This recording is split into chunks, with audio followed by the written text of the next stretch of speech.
Ketegangan yang jarang terlihat di antara Washington dan Tel Aviv kembali mencuat setelah sumber-sumber diplomatik mengungkap Presiden Amerika Serikat Donald Trump sempat kecewa dengan langkah-langkah Perdana Menteri Israel Benyamin Netanyahu yang dinilai tidak selaras dengan agenda kebijakan luar negeri Gedung Putih.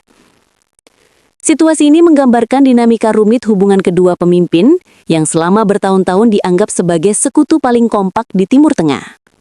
Menurut beberapa pejabat yang terlibat dalam proses pengambilan keputusan saat itu, Trump akhirnya menyadari bahwa Netanyahu tidak pernah benar-benar berkomitmen pada proses perdamaian yang adil maupun stabilitas regional. Meskipun Trump sendiri tidak dikenal sebagai pendukung gagasan penentuan nasib sendiri bagi Palestina, ia tetap mengusung slogan America First dan menjanjikan pengakhiran perang tanpa akhir ketika mencalonkan diri. Trump mengira bahwa paket dukungan besar yang diberikan kepada Israel, mulai dari pengakuan atas Yerusalem sebagai ibu kota, pengesahan kedaulatan atas dataran tinggi Golan, hingga dorongan besar terhadap perjanjian Abraham, akan mengamankan loyalitas Netanyahu. Namun, sejumlah keputusan Netanyahu justru menunjukkan bahwa ia bertindak berdasarkan kalkulasi politiknya sendiri, bahkan ketika itu berarti bertentangan langsung dengan kepentingan Washington. Ketidakharmonisan itu memuncak ketika Israel melakukan serangan ke target-target di Yaman, meskipun Gedung Putih telah meminta penahanan diri. Pada saat itu, pemerintahan Trump tengah mencoba membuka jalur komunikasi dengan kelompok-kelompok di Yaman demi meredakan konflik yang berlarut-larut dan menghindari perluasan perang regional. Langkah Netanyahu dinilai bukan hanya mengabaikan arahan AS, tetapi juga mengacaukan strategi diplomatik Washington. Yang paling memicu kemarahan internal di pemerintahan Trump adalah ketika salah satu serangan Israel menghantam bandara sipil di Yaman.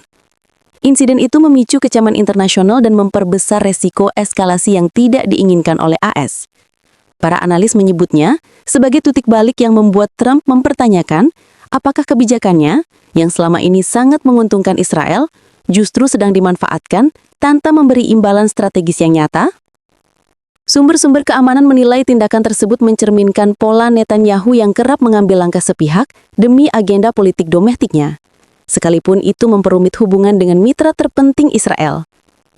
Di sisi lain, sejumlah pengamat menilai peristiwa ini memperlihatkan kurangnya kontrol Washington terhadap sekutu regionalnya sendiri, terutama ketika Israel yakin tidak akan menghadapi konsekuensi besar dari langkah-langkah militernya. Ketegangan yang terungkap ini menjadi salah satu contoh paling jelas dari dinamika kekuasaan yang tidak seimbang namun saling bergantung.